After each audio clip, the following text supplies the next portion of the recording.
நம்ம நம்ம வீவர்ஸ் கேட்ட பொங்கல் கூட்டுக்காய் குழம்பு தான் இன்னைக்கு செய்ய போறேன். வாங்க அது எப்படி செய்யறதுன்னு பார்த்துருவோம். அதுக்கு காய் வந்து நல்லா கலப்பு காய்ங்க, அதாவது நம்ம கிராமத்துலலாம் விளையிற காய் அத்தனையுமே எடுத்துக்கணும். அவரைக்காய், பச்சை பட்டாணி, முள்ளங்கி, தக்காளி, சின்ன வெங்காயம், பரங்கிக்காய், கேரட்டு, இது வந்து சேப்பங்கிழங்கு,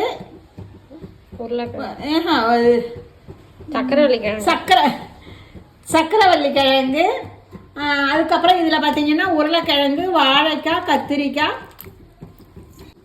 இன்னும் வந்து நிறைய காய்கறியில் சேர்க்கணும். பூசணிக்காய், நெல்லிக்காய் இதெல்லாம் சேர்க்கணும். பச்சை மொச்சை இதெல்லாம் சேர்ப்பாங்க.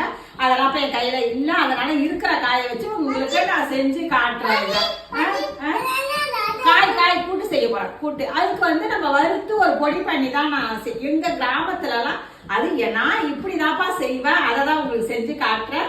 இதை பாருங்க, வறுத்து சேர்க்கறதுக்கு பச்சரிசி, வரமல்லி, மிளகாய், சீரகம், சோம்பு, மிளகு இதை வந்து வெறும் சட்டியிலே இப்போ நம்ம வந்து வறுக்கணும். இது வந்து மண் சட்டியில் செஞ்சாதான் நல்லா இருக்கும். ஃபஸ்ட்டு அரிசியை வறுத்து விட்டுப்போம். இதை எல்லாத்தையும் சேர்த்துருவோம். இப்போ இது வந்து நல்லா வறுத்தாச்சு. வந்து மிக்சியில் தான் இப்போ பொடி பண்ண போகிறேன். அதுக்கு முன்னாடிலாம் பார்த்தீங்கன்னா அம்மியில வச்சு நல்லா ஒட்ட பொடி பண்ணணும். பவுடரா தண்ணிலாம் ஊற்றி அரைக்கக்கூடாது. அப்படியே பொடியாக அப்படியே நுணுக்கி எடுத்துகிட்டு வருவோம். இப்போ நம்ம கட் பண்ணி வச்ச காயை அத்தனையுமே இந்த தண்ணியில் தான் நான் சேர்க்க போகிறேன். இந்த மொட்டை இறங்கவே மாட்டாங்குது. இது நான் என்ன செய்யறேன்னு வேடிக்கை பார்க்குது.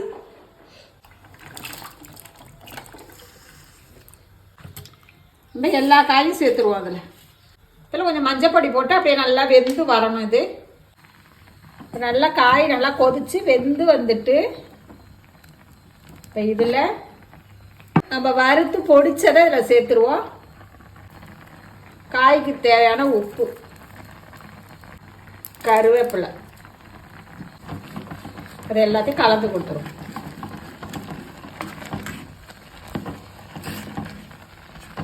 இது வந்து நாங்கள் தாளிக்கலாம் மாட்டோம், பருப்பு போட மாட்டோம். இப்படிதான் காய் வந்து நாங்கள் கூட்டு பண்ணுறது. இந்த பொடி தான் இதுக்கோட டேஸ்ட்டு, இந்த வாசனை எல்லாமே இந்த பொடி தான் காரம் எல்லாமே. ஏன்னா இன்னும் காய் நிறையா சேர்ப்போம். பூசணிக்காய் எல்லாம் சேர்ப்போம். அதெல்லாம் இப்போ இல்லை. இப்போ பொங்கல் குழம்பு ரெடி ஆயிடுச்சு. இப்படிதான் நாங்க பொங்கல் கூட்டுக்காய் குழம்பு செய்வோம். பருப்புலாம் போட மாட்டோம். நாங்க எங்க கிராமத்துலலாம் இப்படிதான் செய்வோம். இதே மாதிரிதான் செஞ்சு நீங்களும் பொங்கலை கொண்டாடுங்க. அட்வான்ஸ் பொங்கல் வாழ்த்துக்கள். நாளை சந்திப்போம்.